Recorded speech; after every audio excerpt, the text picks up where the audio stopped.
Yesu asifiwe. Bwana Yesu asifiwe sana. Mtumishi wa Bwana, kama nilivyokuambia, mwanamke sahihi anapatikana nyumba za ibada.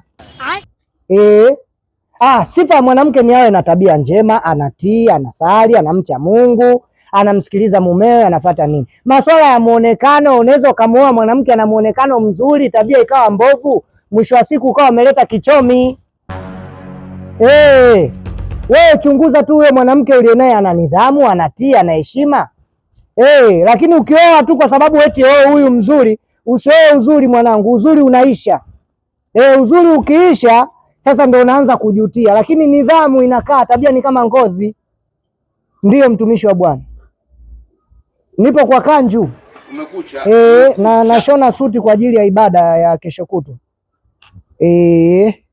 Njoo ukae siti na kama utakaa siti ya mbele sasa, uje nikushoneshe suti hapa, kwa sababu suti za hapa ni za uhakika. Hata ukikaa mbele, malaika anakuwa anakusogelea sogelea, anajua wewe huna dhambi.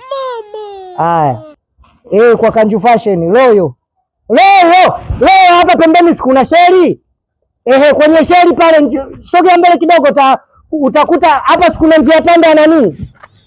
Hapa kuna sheri. Hapa kwenye sheri kupita hivi, kunja huku kulia hapa. Kuna nani kwenye kona ya msikiti. Nipigie simu, njoo pate suti baba mchungaji. Haya.